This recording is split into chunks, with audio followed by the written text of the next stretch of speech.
Bienvenue sur ma chaîne.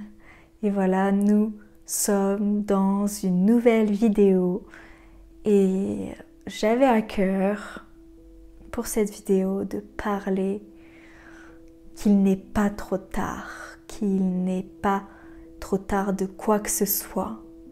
Dieu a un timing, donc tu peux penser à des choses. Il n'est pas trop tard, il y a un temps pour ça. Il n'est pas trop tard.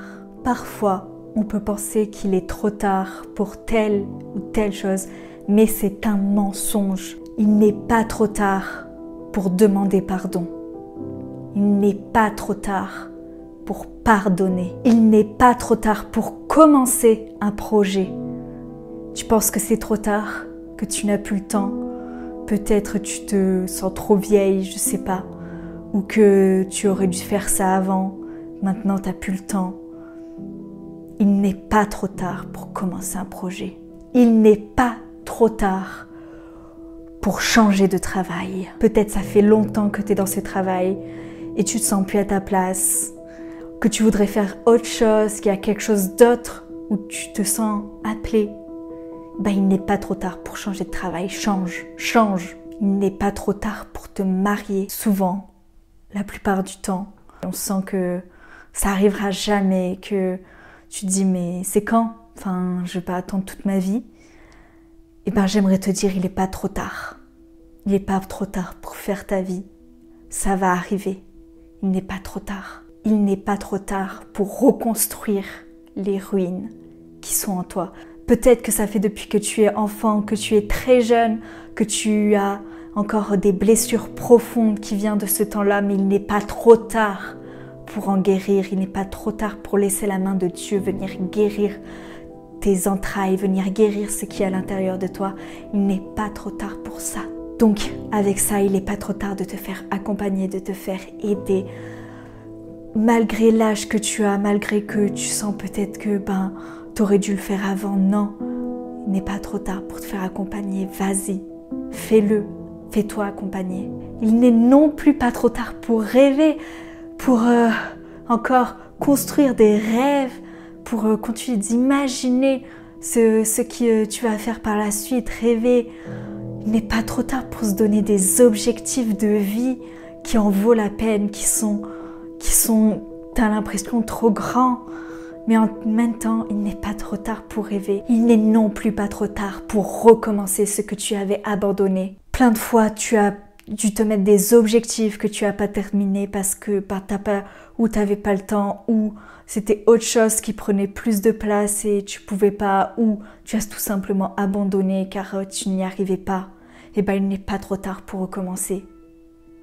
Il n'est jamais trop tard pour recommencer. Tout le temps, tu peux recommencer. Il n'est non plus pas trop tard pour aller mieux en toi.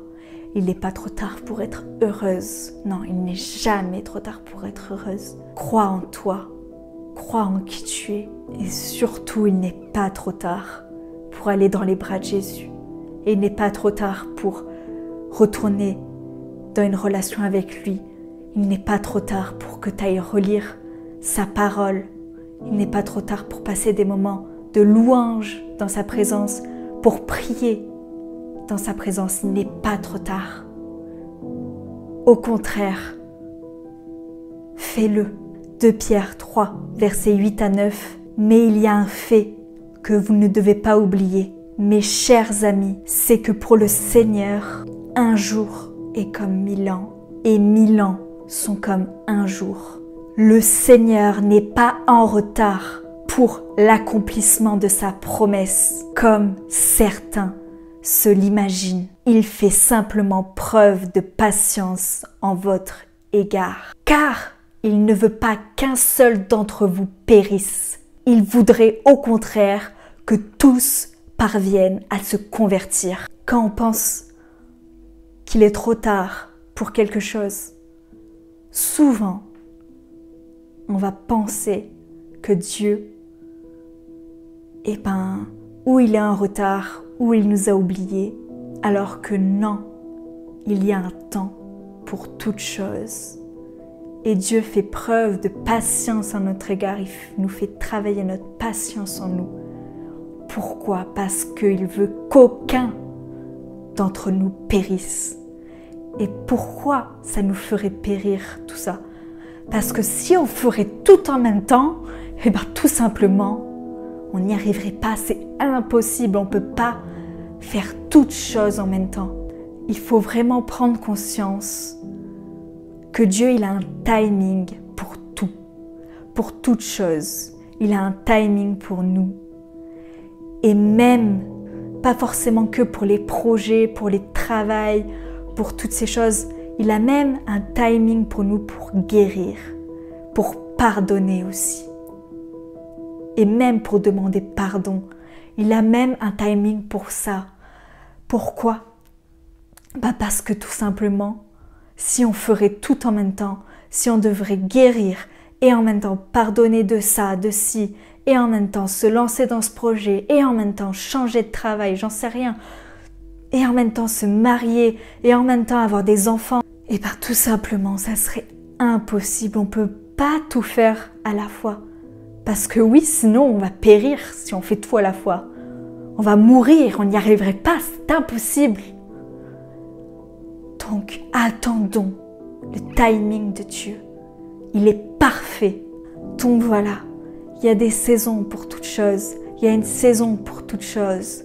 Cette saison, ça se trouve, c'est pour toi un temps de reconstruction, un temps mis à part pour Dieu, un temps où tu guéris.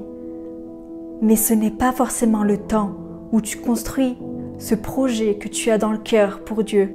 Donc voilà, peut-être dans cette saison, ce n'est pas ton temps, ce n'est pas le temps de ci, de ça, mais dans la prochaine saison, oui, ça sera le temps. Ou peut-être dans la saison encore d'après ou d'après, je ne sais pas. Ça, c'est Dieu qui le sait et c'est Dieu qui connaît le timing. Et s'il fait tout ça, c'est parce qu'il nous connaît et qu'il sait à quel moment, on doit faire ça. Il sait à quel moment ça sera la saison de ça. Il sait parce qu'il nous connaît, il sait nos besoins et il sait surtout qu'on ne peut pas tout faire à la fois. Il sait que sinon, on tomberait, on n'y arriverait pas et ça serait encore pire. Donc, faisons preuve de patience. Faisons preuve de patience et vivons chaque saison à fond. Vivons chaque saison à fond avec lui. Parce qu'il faut profiter de chaque saison, même si c'est la saison plus difficile, saison mise à part, où tu es dans l'ombre, où tu ne fais pas forcément le projet de tes rêves, où tu n'es pas en train de forcément réaliser un rêve. Peut-être c'est juste une saison de guérison, une saison où tu apprends, une saison où tu passes beaucoup de temps avec Dieu. Mais il faut profiter parce qu'en même temps, c'est trop bien, c'est génial parce que après cette saison, tu iras tellement mieux et tu seras prête. Tu seras prêt pour la prochaine saison. Tu seras prêt pour les prochains pas. Parce qu'il y a du travail. Parfois, il faut être travaillé. Il faut un temps de formation avant d'autres choses. Et ça sera ça toute notre vie. La formation, ça ne sera pas qu'une partie de notre vie. Ça sera toute notre vie. Il y aura des saisons un peu plus à la lumière et des saisons un peu plus dans l'ombre. Mais on a besoin de ces saisons. Matthieu 6, verset 34. Ne vous inquiétez pas du lendemain. Le lendemain se souciera de lui-même. À chaque jour suffit sa peine. Et voilà, merci d'avoir regardé cette vidéo. Merci de l'avoir écoutée et je t'encourage à fond à pas penser que Dieu est en retard et à attendre avec patience et avec le cœur léger parce que dans tous les cas, la promesse va s'accomplir dans ta vie, dans son temps parfait. Et voilà, donc je t'invite à laisser un like si ça a pu te parler et si ça t'a plu et à t'abonner si tu veux plus de contenu. Merci infiniment.